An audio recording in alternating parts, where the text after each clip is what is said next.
Assalamu alaikum grade 7. How are you all? I hope you all are fine. Today we are going to do our next topic on page number 150 and the unit name is sound. The topic is frequency and pitch. As you know that we have discussed what is a sound, that is a kind of energy that travels in the form of waves. There were two kinds of waves, transverse waves and longitude waves. Okay, so now today we will discuss what is frequency and what is pitch. ठीक है, look at this. Here is a tuning fork.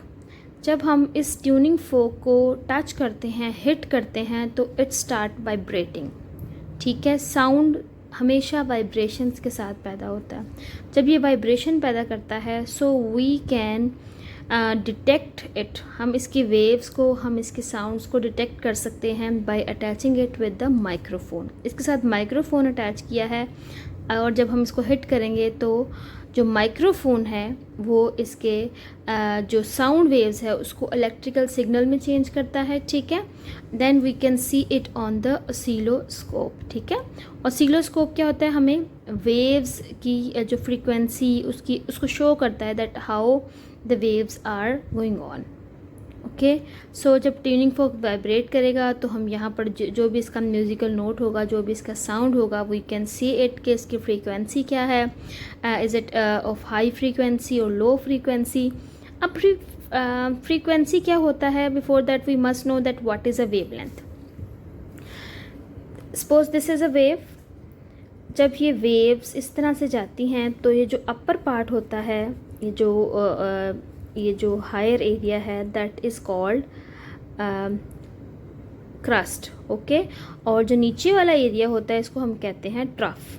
ठीक है, तो एक दोनों crust के और दोनों ट्रफ के दरमियान का जो फासला होता है उसको हम वेवलेंथ कहते हैं. लाइक दिस इज़, ये हाइट है और ये हाइट है, यहाँ तक जो एरिया होगा, ठीक है, from this height to this height, ये एक वेवलेंथ होती है. इसी तरह से अगर यहाँ पे एक और वेव होती जो कि इसमें है तो यहाँ से लेकर यहाँ तक जो एक एरिया है दैट इज़ वेवलेंथ.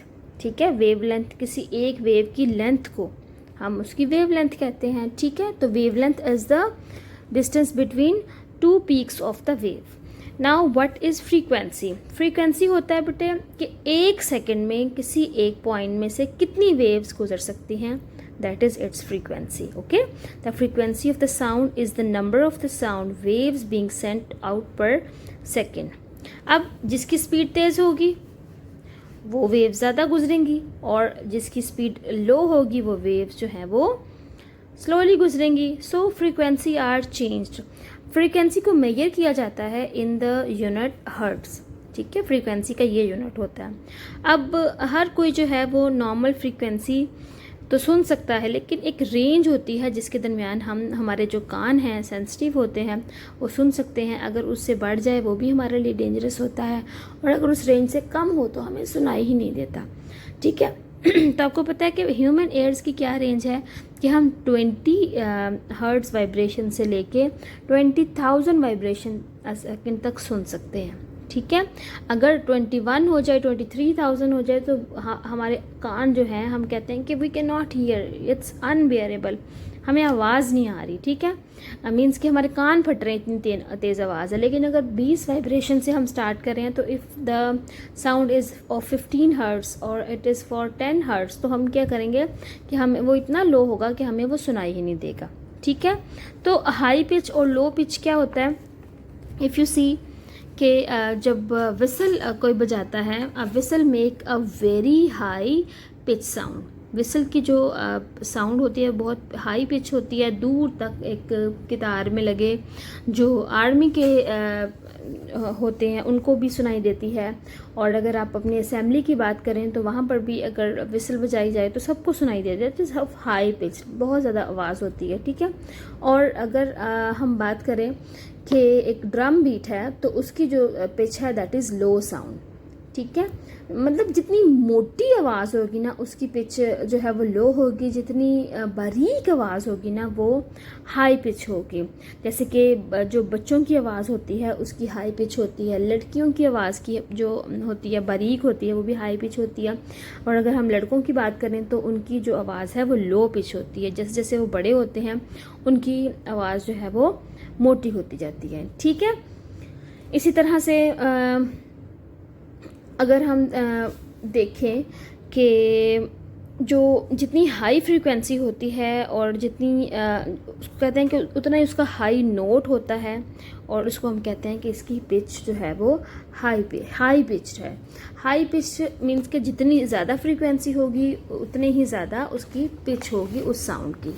ठीक है, जितनी वेव ज़्यादा गुजर रही हैं it means that is a high pitched sound. Okay, तो आपको पता है जो हमारी कभी आपने देखा स्पीकर जब हम माइक ऑन करते हैं तो एक अनबियरेबल सी आवाज़ आती है। वो आवाज़ हमारे कानों को बर्दाश्त ही नहीं होती, वो to like it's very weird और बहुत गंदी सी आवाज़ आती है, तो वो हाई पिच साउंड होता है। ठीक है, जस्ट गूगल इट या फिर आप इसको यूट्यूब पे लिखें कि हाई पिच्ड साउंड वीडियो। सो आपको वो एक प्ले करके देंगे, वो इतनी उसमें सिर्फ एक म्यूज़िक सा है that is very high pitched, और जब आप वो सुनेंगे तो that we can not hear, हम सुन ही नहीं सकेंगे। ठीक है, इतनी वो अनबियरेबल होती है। आपको पता है कि जो बैट्स होते हैं, जो डॉग्स होते हैं, वो हाई पिच साउंड को सुन सकते हैं, तेज़ उनके कान जो हैं वो तेज़ आवाज़ सुन सकते हैं, लेकिन हमारे कान जो हैं वो सेंसिटिव होते हैं, we can not hear that. Okay, now let's talk about the volume and amplitude. अब वॉल्यूम और एम्पलीट्यूड क्या होता है, आप देख सकते हो बेटे कि ये वेव्स हैं दोनों, they are of different kinds. इसकी वेवलेंथ और इसकी दे बोथ आर सेम। ठीक है, वेवलेंथ जो है वो सेम है दोनों की, तो डिफरेंस क्या है कि इनकी हाइट में चेंज है, इसकी हाइट ये है और इसकी ये है। सो जो हाइट होती है, both sounds are having same pitch same wavelength, लेकिन height of the wave is different. इस जो हाइट होती है that is called its amplitude. जितनी आवाज़ लाउडर होगी, एम्पलीट्यूड क्या होता है, the loudness of the sound, the louder the sound the more energy it has, it means कि it is having more energy and the greater the amplitude। Okay, तो जितनी आवाज़ ऊंची होगी उसका एम्पलीट्यूड भी उतना ही ज़्यादा होगा। Okay, I hope you understand. This sound is louder than this, तो ऑब्वियसली इसकी हाइट जो है वो ज़्यादा है और इसकी हाइट कम है, तो it is louder and it is less loud. Okay, so we have done till page number 151. Inshallah we will do the next in the next class. Thank you. Allah Hafiz.